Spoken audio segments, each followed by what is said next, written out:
understanding of Vietnamese contemporary art for most people is the Vietnam War. It's about the French colonial occupation of the country. And there are many smaller histories and relationships that get forgotten.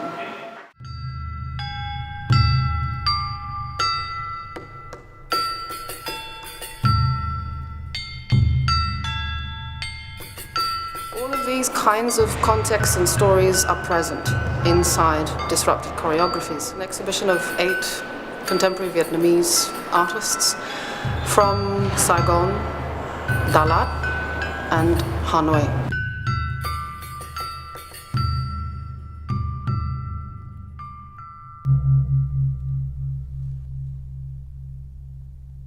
As you enter the exhibition, you will come in confrontation with a work by the Propeller Group. Monumental Bling is a work of art that refers to a sculpture of Lenin that was sitting in the Volgograd Square. A monument is something usually whole and intact on a plaza, but in this it's decapitated and set as a piece of jewelry. So the Propeller Group are interested in questioning value, also thinking about how ideologies are stretched from one nation to another nation and how those different ideologies become suited for that particular place. Then you will walk into a room with an installation of Din Culé called Barricade. In this you have French-Vietnamese colonial furniture stacked on top of each other as if it's blocking the way entry to the gallery space. Inside these pieces of furniture are speakers emitting strong sound, the songs of Hame, which is a French-Algerian rapper. And this work particularly refers to the Algerian revolutions. A barricade, it's about what we cannot see behind. And behind this installation is a microphone sitting on its own, as if the voice is absent. In the next room following is one of Din Culé's largest installations made to date, called Erasure. Well, you enter, you will definitely be aware of the photographs. And I don't know how many photographs there are, but it's about 180 kilos of photographs, so it's quite a bit. I've been collecting them over the years, slowly accumulating, and there's a long story behind why I collect these photos. But the gist of it is that when my family escaped Vietnam by boat in 1978, we left everything behind. So when I came back to Vietnam, kind of been collecting them, hoping to find my family photographs, and they sort of become kind of surrogate family photographs for me. At some point, I feel that I need to do something with it because I don't know what's going to happen to them after I die, basically. So I thought the best thing to do is to incorporate their artwork and hopefully a museum or somebody collect them.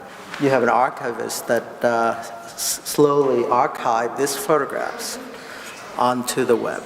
And so you have a boat, a modern boat. Yeah, and basically it's, again, it makes reference to the recent kind of boat people, whether they from Northern Africa coming to Southern Europe, or they are from the Middle East. They go to Indonesia and trying to go to Australia by boat. But there's a video of a ship, an 18th century ship that's being burned.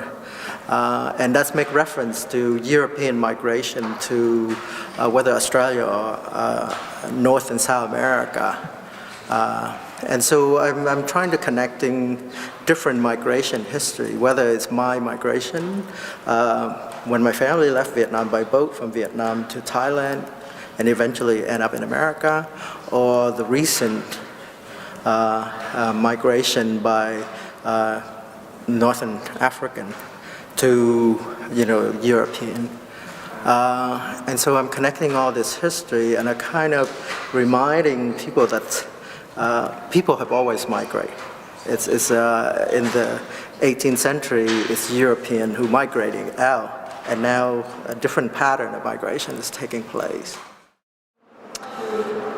You go into the next room and you have Vân Đài Thuan. His work uses architecture as a site of reference to discuss these shifts in time and the shifts in social class. Những cái bức tranh này đề cập đến một cái phần nào mà cái di sản của những cái cuộc chiến tranh đó nó để lại. Then you go into the next gallery and you have two young artists, one from Hanoi, Nguyen Huy An, and Lena Bui from Saigon. For Huy An, he grew up in rural Hanoi, north, and propagandist messages are common. So here they're painted on a wall. Sometimes in Saigon you'll find them in advertising billboard material. In the olden days, all painted. And what he's done is he has lifted every single letter of the Vietnamese alphabet from these propagandist messages across rural northern Vietnam.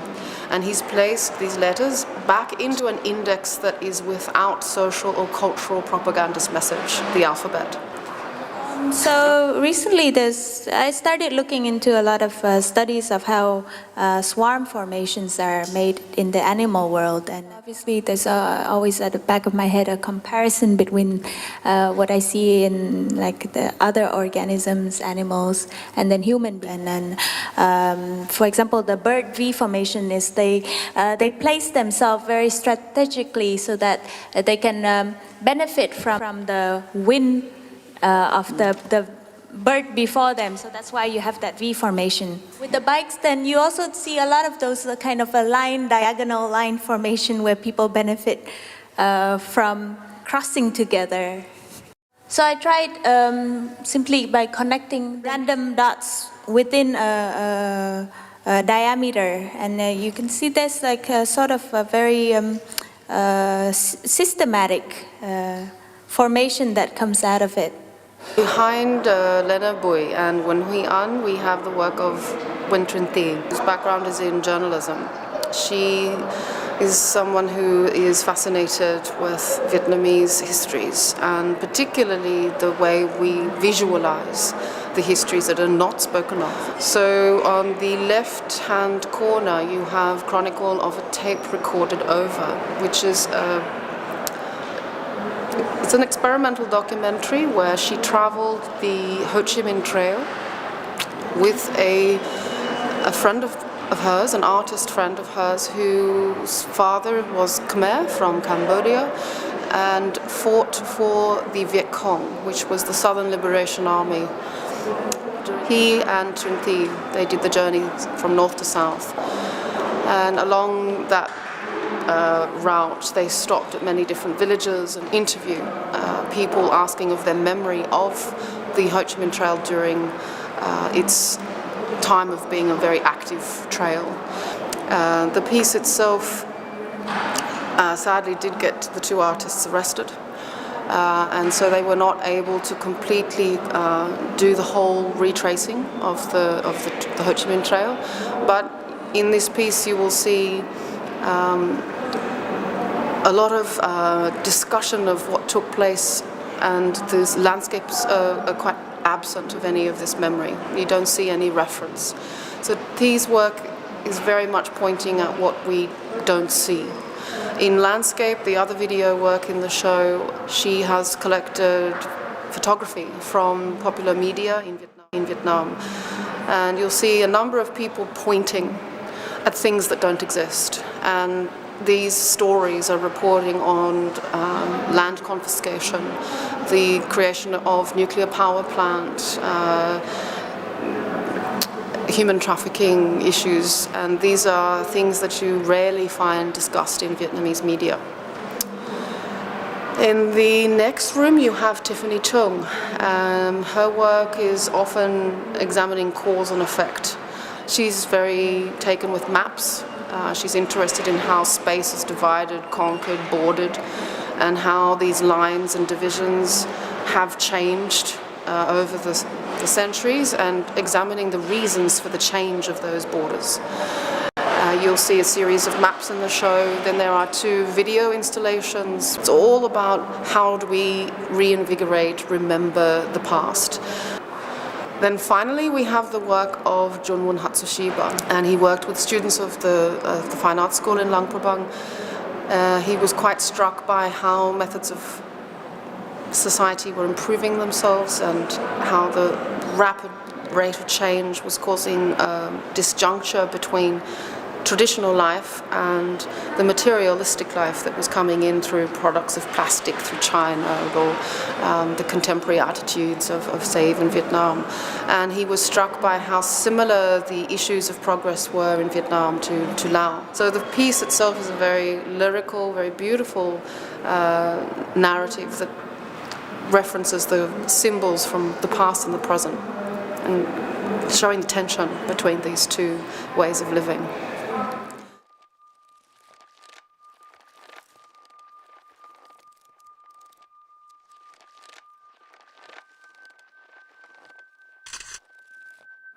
So Disrupted Choreographies is a show that attempts to rewrite narratives of history. Thus, the word choreography is understanding that history is never a solid, static tale. It's constantly being retold from different angles, different perspectives. In a way, we also need to remember history is a process where artists rewrite. Artists are investigators, social scientists of a kind that in contexts like Vietnam, where there are very few libraries of anything to do with contemporary culture or even factual comparative histories, these kinds of contexts are even more, for me, much more interesting as a curator, because in these areas history is such a sensitive, controversial space to think. And being an artist and examining their artwork is one of the only spaces available for this kind of space, this narrative to be unpacked. So big thank you to Carré Art for the opportunity to bring to France, which is actually the first major museum show for contemporary Vietnamese art in the world.